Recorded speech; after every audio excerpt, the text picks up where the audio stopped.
తీసుకోవాలి సార్. ఆవిడ పెద్ద విగ్రహాలు అట్లా కనబడతాయి. ఇటు తీసే సన్న వీడిని తీసుకో. ఆవిడ పెద్ద విగ్రహాలు మాత్రం కనబడతాయి.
मोदक गजानन गजानन मनो गजानन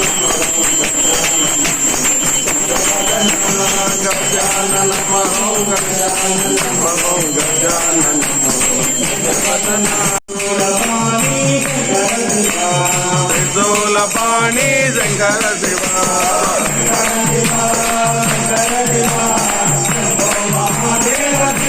शंकर शिवा शंकर शिवा ओ महादेव शंकर शिवा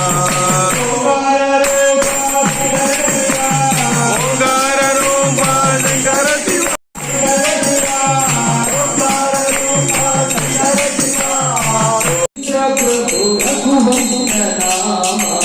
रामचंद्र प्रभु रघुवंश नामा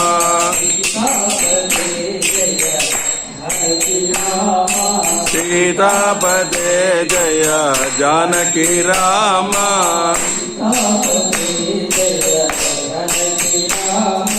सीतापते जय रामा सीतापते रामा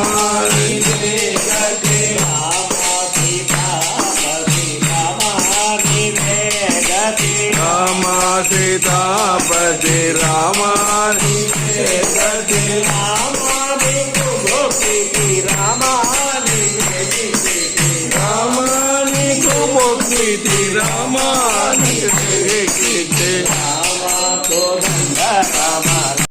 राम नामము జపించరే సర్వజనులు ఈ నామము కమర పవున పుణ్యాలకు రామ నామము జపించరే సర్వజనులు ఈ నామము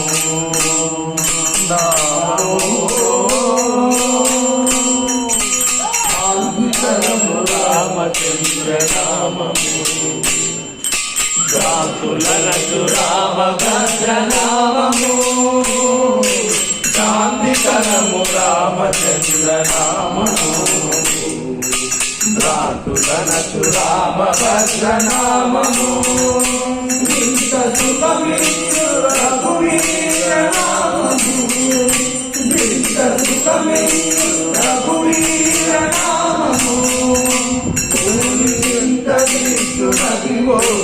రామ నామము రామ నామము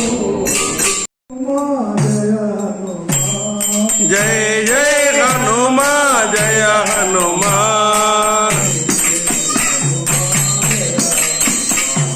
జయ జయ హనుమా జయ హనుమా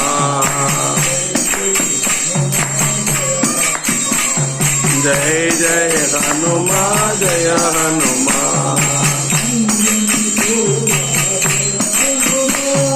अंजनी बोला जय हनुमा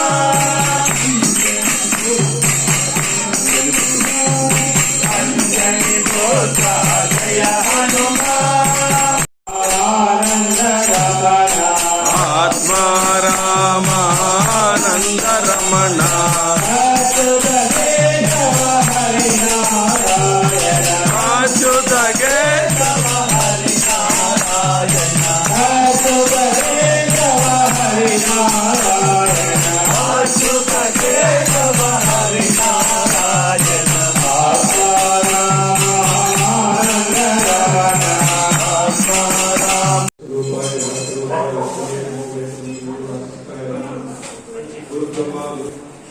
वेंकटाद्रि संस्थानं ब्रह्मांडेन स्थितः वेंकटेशो देवो नमो नमः आपनामनस्कारं दातारं सर्वं वरं दत्ताग्रामं శ్రీరామం భూయో భూయో నమామి భగవద్బంధువులారా ఈరోజు అత్యంత పవిత్రమైనటువంటి కృష్ణమైనటువంటి ఉన్నతమైనటువంటి శ్రీరామ జననం అంటే శ్రీరామ జననం శ్రీరామ నవమి అనేటువంటి పండుగ మనమందరం కూడా భక్తి శ్రద్ధలతో ఆచరిస్తున్నాము.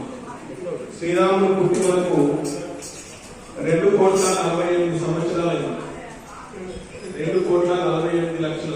ఇది మొదటి పాదంలో ఉన్నాం మనం. 5240 సంవత్సరాలు అయిపోయింది కలియుగం. ఇంకా 3 పాదాలు ఉన్నాయన్నమాట. 3 పాదాలు ఉన్నాయి. ఆ విధంగా ఒక్కొక్క యుగానికి ఎన్నెన్ని సంవత్సరాలు అని చెప్పేసి మనకు చెప్పడం అనేటువంటి జరిగింది.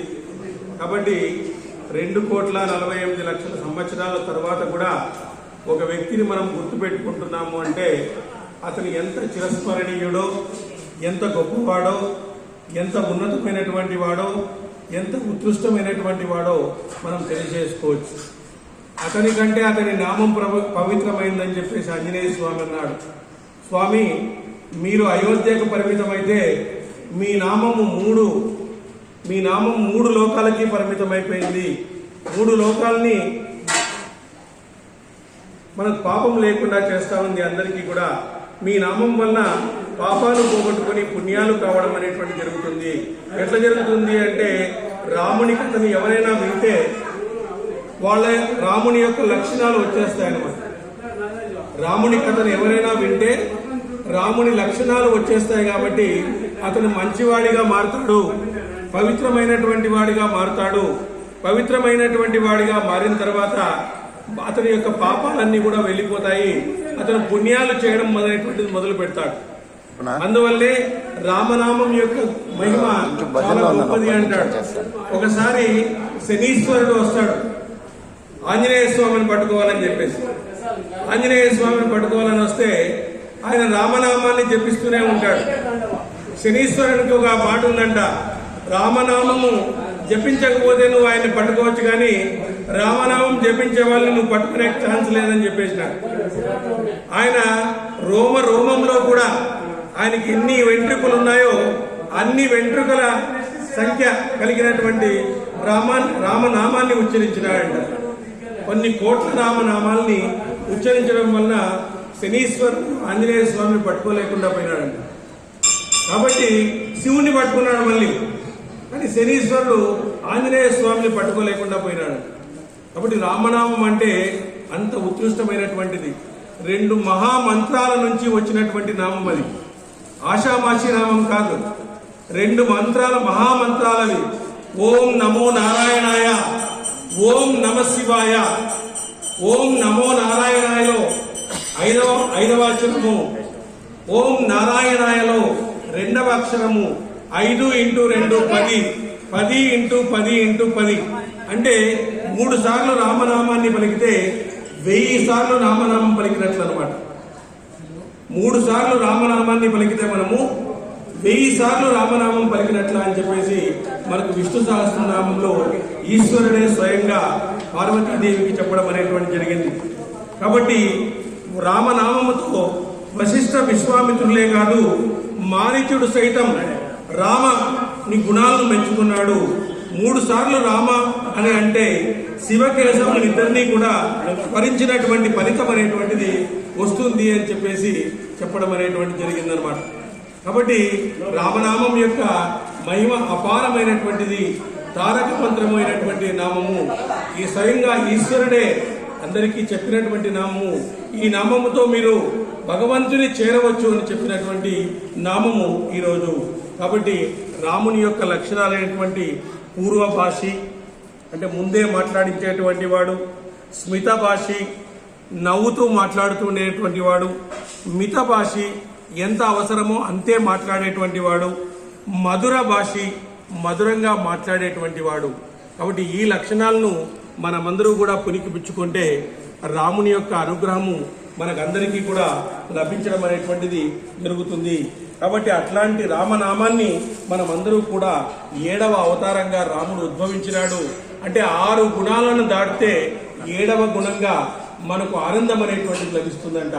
కామ క్రోధ లోభ మోహ మదమాచార్యాలు అంటే 6 గుణాలు. ఈ 6 గుణాలు దాటితే మనకు లభించేటువంటిది ఆనందము అనేటువంటిది లభిస్తుందంట. అందువల్ల రామనామంలో చంద్రబీజం ఉంటుంది, సూర్యబీజం ఉంటుంది, అగ్ని బీజం ఉంటుంది అనమాట. చూడండి, రామనామంలో సూర్యబీజము, చంద్రబీజము, అగ్ని బీజము అని 3 ఉంటాయి. ఆ 3 బీజాక్షరాలు అందులో ఉన్నాయి. కాబట్టి రామనామం యొక్క మహిమ అపారమైనది, రామనామం యొక్క మహిమ అద్వితీయమైనది అని చెప్పేసి అందరూ కూడా సమర్థ రామదాసు 7 కోట్ల సార్లు రామనామాన్ని జపించినాడు, ఆయనకి రామదర్శనమైంది. త్యాగరాజు 3 కోట్ల సార్లు రామనామాన్ని జపించినాడు, ఆయనకి రామదర్శనమైంది. కానీ మనం కొన్ని కోట్ల సార్లు మనం రామనామాన్ని జపిస్తే మనకు కూడా రామదర్శనం అవుతుంది. వాళ్ళందరూ వాగ్గేయకారులు, సామాన్యమైనటువంటి మానవులే, అయినా వాళ్లకు రామదర్శనం అనేటువంటిది అయింది. కాబట్టి రామనామం అనేటువంటిది అపారమైనటువంటిది. రామనామము కలిపితే మనము రామనామాన్ని పలుకుతూ ఉంటే శ్రీచక్రాన్ని ధ్యానించిన ఫలితం వస్తుందండి. శ్రీచక్రాన్ని ధ్యానించినటువంటి ఫలితము వస్తుందండి. అన్ని సర్వదేవతలను పలికినటువంటి ఫలితం అనేటువంటిది రామనామంలో ఉందంట.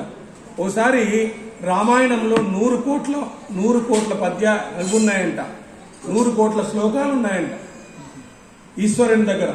అందరూ పోయినాడు, 3 లోకాల వాళ్ళు, భూలోకం వాళ్ళు, మధ్యలోకం వాళ్ళు, దేవలోకం వాళ్ళు పోయి మాకు కావాలా అని చెప్పేసి అడిగినారంట. 100 కోట్లు. ఫస్ట్ అందరికి 33 కోట్లు పనిచేసినాడంట.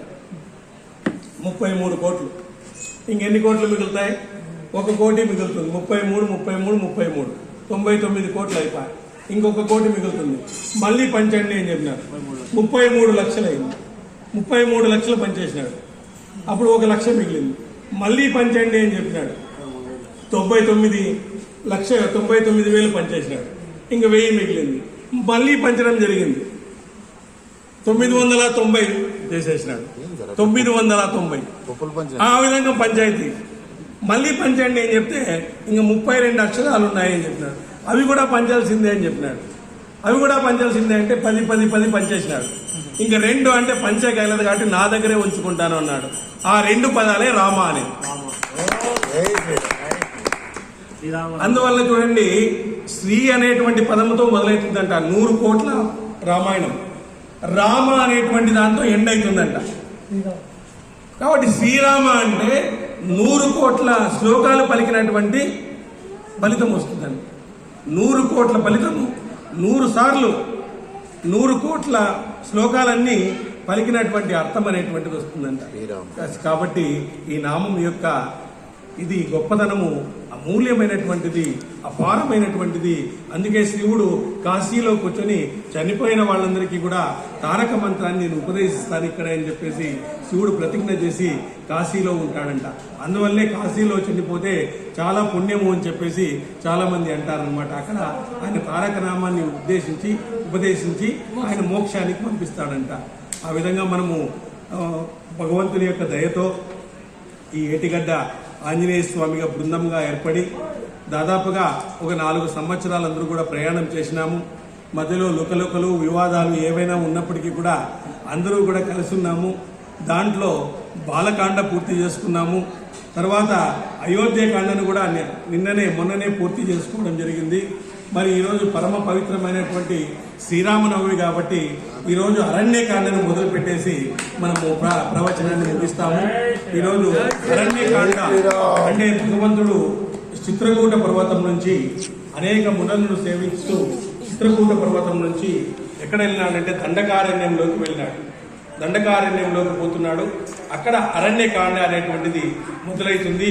ఈ అరణ్యకాండలో అరణ్యాల్లో ఉండేటువంటి ప్రకృతితో భగవంతుడు మమేకం కావడము, ఆ ప్రకృతి ద్వారా భగవంతుడు స్వాంతన పొందడము, మనుషులు కూడా ప్రకృతిని వదిలి మీరు ఇండ్లకే పరిమితం కావడం వల్ల ఇలాంటి సమస్యలు వస్తున్నాయి.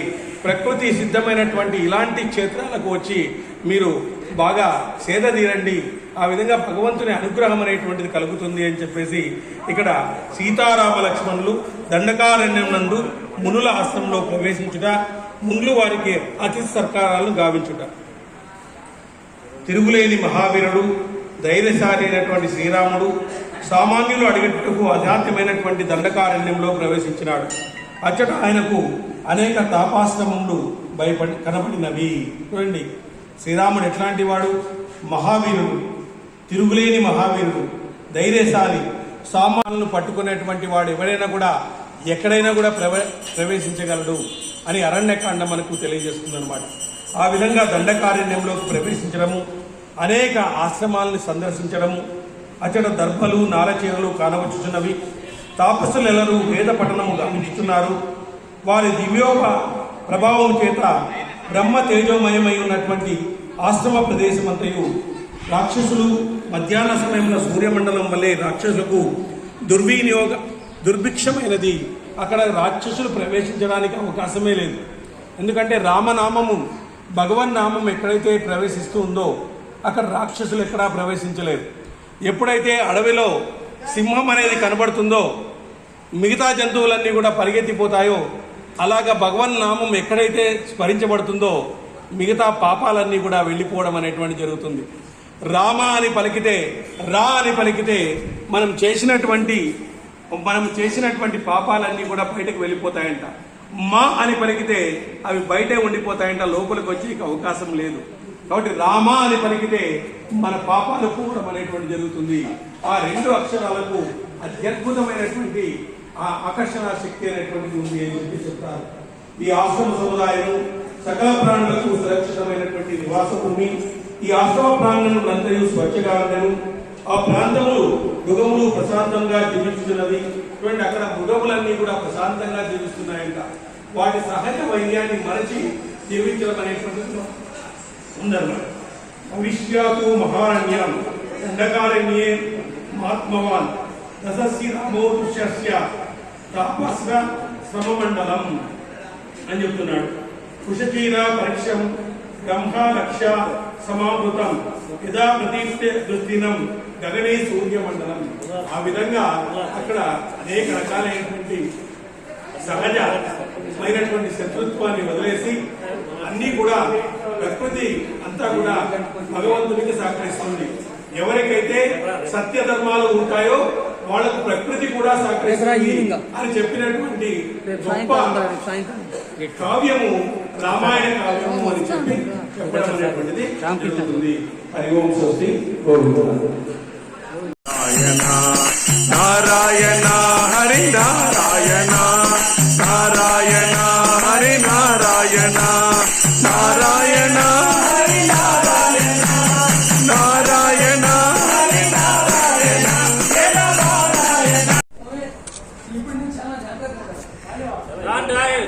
రామో